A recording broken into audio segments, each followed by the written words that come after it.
akuluakulu ndala amene tikumuona pa screen pathupo ameneru dzina lake ndi Kankwamba Kumwenda. Mkulu ameneyu anali bwana wamkulu ku bungwe lija la Eskom loyang'ana zamagetsi kunoku ku Malawi. Nawo anachotsedwa kumene kuja ndi boma kumpititsa kagwire ntchito ngati mphunzitsi pa zifukwa zina ndi zina, kumadzilandira salale yake yakomwe kuja.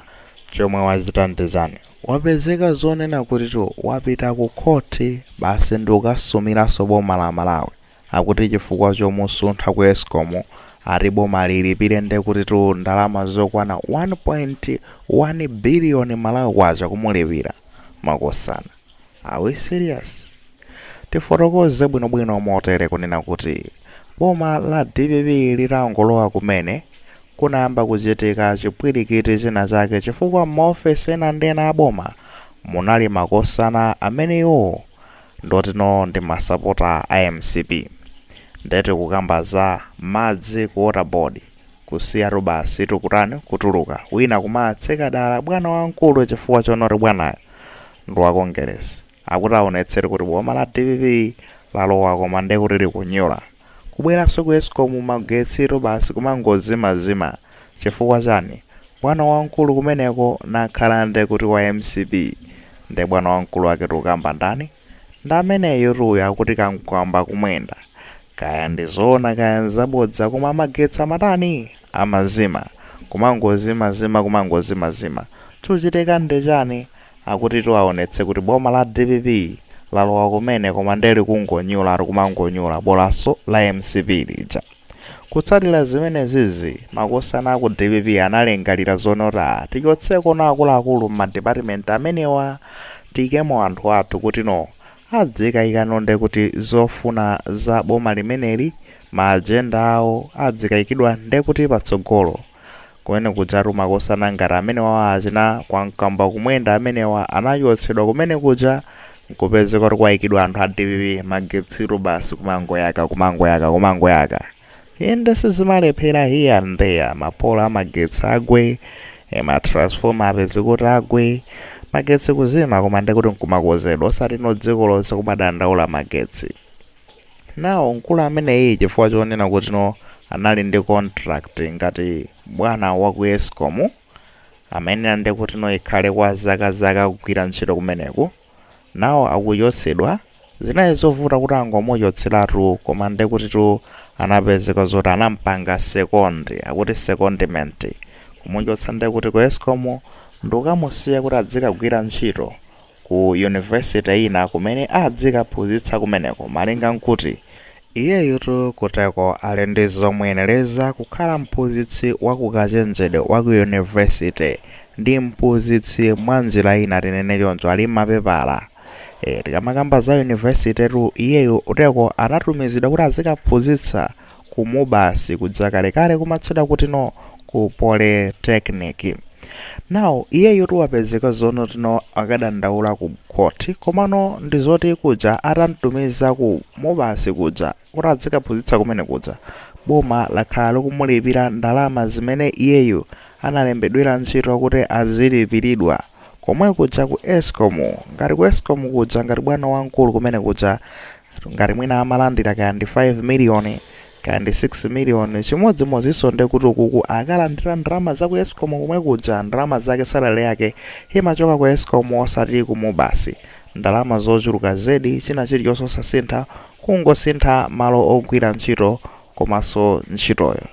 Nawo chachitika ndechani wapezeka zonena kuti mkulu ameneyo wakadandaula ku High Court, ku khoti lalikulu la dziko la Malawi kunena kuti boma la Malawi makamaka boma la DPP linampanga chipongwe kumuchotsa mosatsata malamulo kuja ku Eskom kukamusiya ku polytechnic. Zimenezozo sizinamsangalatse ngakhala kumalandira ndalama inde chane komana akuona kuti simene zimene azikhalire. Chifukwa cha zimenezozo boma la Malawi likuyenera nde kuti limulipire ndalama ya chipepeso yokwana 1.1 biliyoni Malawi kwacha. Basi tukasoma kuteko kumakamba zoti serious. Number 1 munthu amene umazimitsa magetsiwe. Number 2 ndekuti ukulandiraso salary bwinobwino sizoti kulandira masalary ako basi ndekuti uzilipangaso demand kuti boma likupatse 1.1 billion. Are we serious? Hayi ndithu lero malingana ndi Attorney General amene amayang'ana za malamulo ndekuti no ku boma amene yero ndi Frank Mbeta wapezeka zonoti anapita ku court kuja kukapanga challenge chiganizo chimene chikuti munthu amene asuma zimene zibwanji komanso kodi nkhani zimene zokhudzana ndi ntchito zimayenera kodi inozi zimvedwa kuno ku High Court kapena ku Industrial Relation Court mesa zimayenera zimveka ku macourt omwe ndokhudzana ndi za ntchito.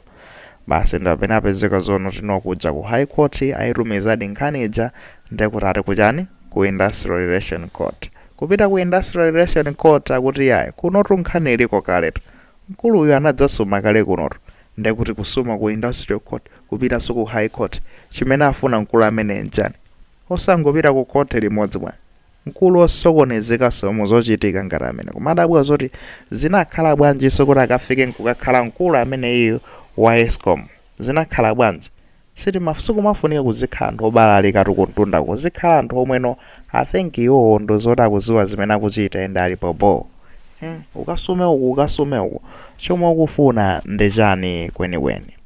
Aito nkhani ndi imeneyo makosana ndiyakuti inuyo ndineyo tisonkhe ndalama zokwana 1.1 billion Malawi kwacha kugula mchere kugula sopo kugula mafuta opikira za mene muja tikupereka timisonkho basi kaya ndili ma 5 kwacha tisonkheze ma 5 kwacha lija mpaka tikakwane 1.1 billion Malawi kwacha makosana tikatero timpatseno kankwamba kumwenda kumupepesa chifukwa chonena kuti boma lamuchotsatu ku Eskom ndikukamusiya kumubasi ku Polytechnic kuti azikaphunzitsa komano boma lomwelo kunchitira chikondi adzilandirabe ndalama zake zimene amalandira ku Eskom kuja ngati bwana wamkulu kumene kuja. Zachidziwikire ndekuti ndalama zimene amalandira bwana wamkulu wa Eskom ni ndalama zimene amalandira mphunzitsi wa ku Polytechnic.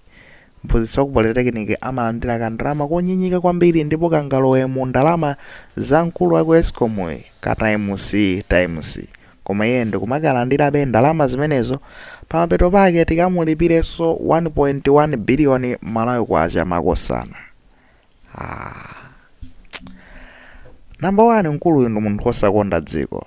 Unpatriotic people awa osakonda dziko awa anzika zosakonda dziko chifukwa chani kungoparula ndekuti apa kuti nakupempha ndalama zoti timpasi 1.1 billion ari ukasumira boma tisonkhe ndalama mmene chuma zimene zikuyendera tudziwa kale kuti wakwazikabe here and there tikampase ndalama zimenezo kuparula zimenezo ndamene samakathemitsa magesi ukoko kunchotsa kumene kudzako akuti yayi musandichotse panopa ine ndofuna ndizikhalabe panopa kuti ndizithimisabe magesi muzikhala opanda magetsi basi mukamamenya ndekuti akuti Vision akuti chani edition kaya pache pa Malawi Trains kaya ndiku Justin Tech muzilephera kupanga yatsa makompyuta anu fwajani ndazimitsa magetsi nde mundu yotsoresa mazimitsa magetsi ndofuna nzizimitsa magetsi ineyo tanchotsa pamene pachapa akakamirapo sabwino tizika kupasani bene salale imene mapanga yani aiya yani ndofuna bene mpitebe pomwepo kakhale mundipatsa salale ndofuna bene zikazimitsa magetsi for real titenge ndekuti ndalama 1.1 billion so ukampasaso akutero kumpepesa for tanchotsa kuti amazimitsa magetsi. Sitili serious magayi sitili serious. Nawo ine ndikufuna ndibwerere mbuyo zimene anayankhula apaki Bishop Gifford Maronga ananena kuti kodi anthu amene wawa mukwayotsa ku Eskom ukasiya kumubasi ku Polytechnic azikaphunzitsa kumene kuja mukwapatsa salary imene amalandira ku Eskom osangowachotseratu ntchito bwa kubomako osangowachotseratu ntchito bwa fande kuti no position imodzi mulipirapo anthu awiri bwana wanyuwanu uja wamuyika ku Eskom uja muzimulipira zomwezo ndalama zimene mumalipira oyi kankwamba iso muzimulipiraso ndalama zomwezonso pamene agwira ntchito yosiyana sagwira ntchito ya ku Eskom ukoko. Let's be serious my guy. Dismiss this guy achoseni magaya awa and mukuona ano awa ndi liability anthu amene akufuna nonde kuti azipanga zosokoneza koma azilipidwa sofa zosokoneza khalidwe la mtundu wanji limene titu awa ndi magraduate tu anthu ophunzira ati amenewa ati mpaka ana kumakasuma ku court uko. Ayi ndithu tili ndi ma clown, tili ndi ma jokers, anthu amadrama mwa njira ina yake. Inu mukuiona bwanji nkhani imeneyi? Akuti